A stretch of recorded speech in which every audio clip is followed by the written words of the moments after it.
We continue with the Middle Belt region of the country, and in Benue State, we'd like to remind you of some facts of that state in just a moment. Benue is in the Middle Belt.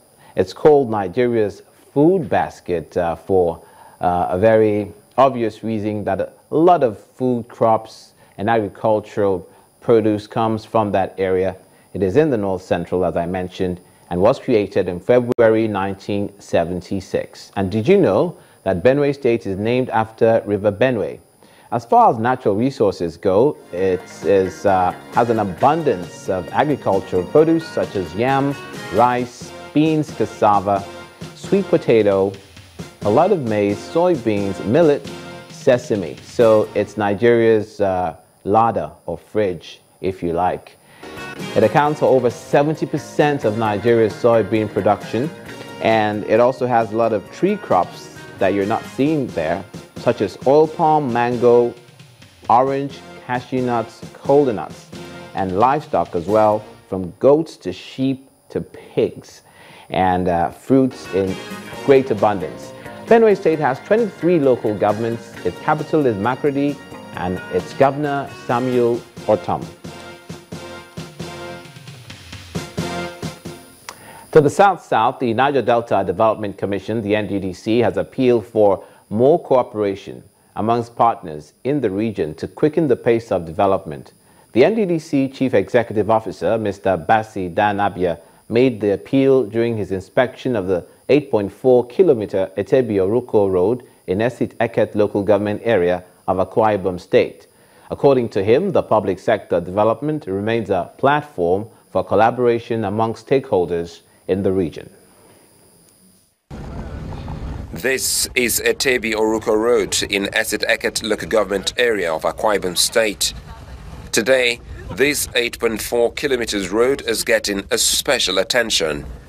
It is an inspection by the NDDC boss. Sir Bassi Dan Abiam's resolve is to continually supervise and inspect ongoing projects to speed up their completion as well as get quality control. Two very key markets that service this area. It gave a market on this side, and then Oruko, the famous Oruko market. I don't know where they have closed down. No.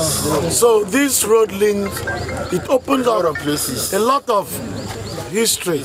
Engineer Etem Ayote is an assistant director in NDDC's Directorate of Project Monitoring and Supervision. He told journalists that the road was basically a footpath before the contractor mobilized to the site last year. The communities were largely inaccessible then. The good news is that the communities will now begin to enjoy the benefits of the road by April next year, which is the expected date of handover.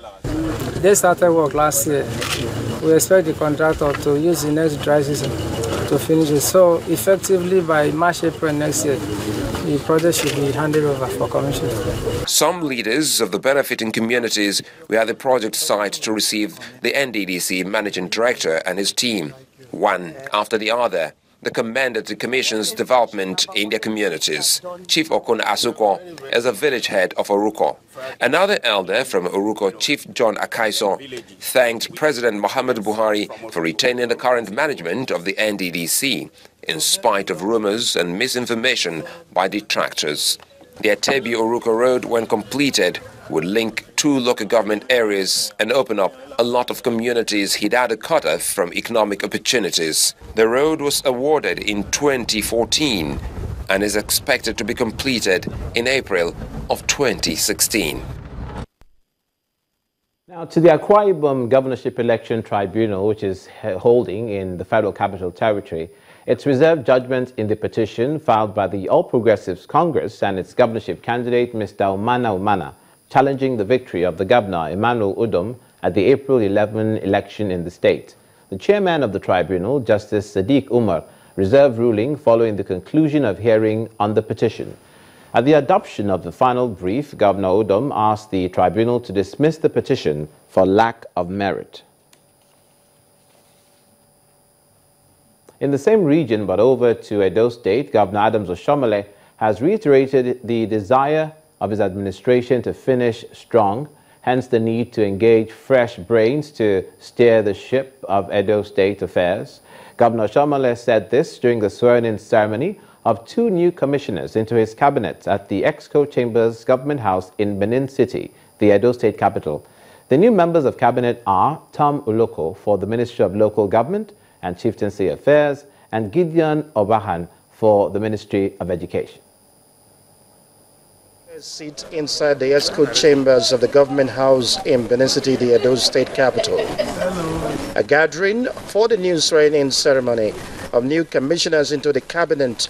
Tom Uloko, now in charge of the Ministry of Local Government and Chieftaincy Affairs, and Gideon Obaha, who heads the newly combined Ministry of Education. Governor Adams Oshomole arrives, and it is straight to the business of the day. He extols the virtues of his new appointees. Tom Uloko, as he's fondly called, today I'm hearing all the full names. He's not a stranger to Edo public service. He has been around for quite some time, and he has served the state diligently in various capacities. He was a member of Physical Revenue Mobilization Commission, and I believe he did extremely well. So I'm very, very confident that we get on board, that the ESCO is going to be richer, and our capacity to deliver to Edo people and our commitment to take Edo to the next level will be made here by his additional contribution to that process. Responding on behalf of his colleague, Tom Uloko promises to justify the confidence reposed in them. I wish to further state and re-emphasize that we shall remain faithful and loyal to you and the good people of Edo State in the discharge of our duties and responsibilities in whatever portfolio we shall be assigned. Barely a year left for the Adams Oshomole-led administration, it is expected that these newly sworn-in members of the Executive Council will hit the ground and run.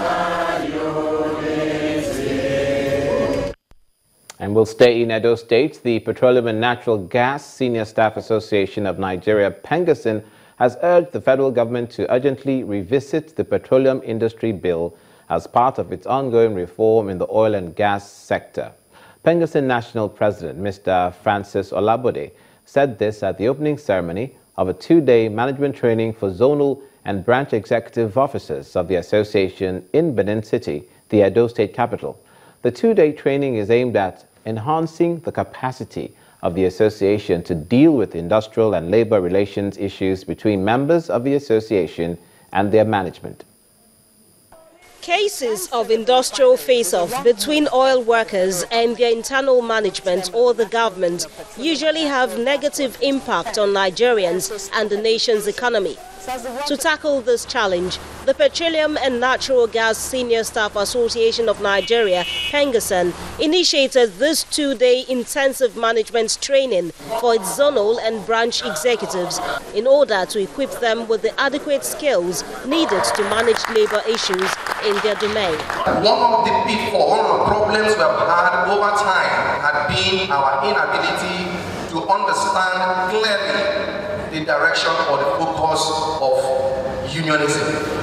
Today, or the 21st century trade unionism is such that you must be able to articulate all that you want. It's no longer going to be, well, whether you like it or not, you must give us this. And again, if you look at it in terms of hierarchy, oftentimes a lot of branches run to zone, run to national, to have their issues sorted out, even if there are what I call basic issues.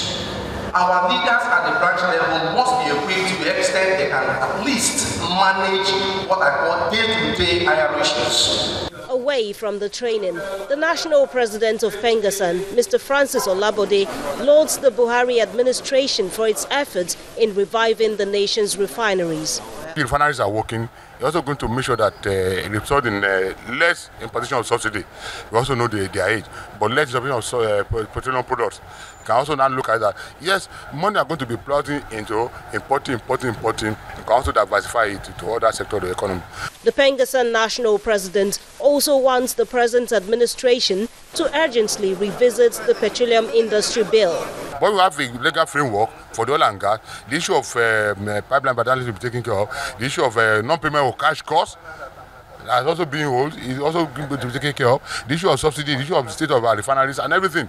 So by the time you also have that something, you can also look at that. Yes, let's give Nigeria more licenses. Let Nigerians also be building refineries. Then we can also create jobs. Because I know the main theme of this government is to also make sure that they create jobs. PENGASSAN has also pledged its commitment toward ensuring industrial harmony in the oil and gas sector of the nation's economy. It's expected that this renewed commitment will ensure more efficiency in the sector.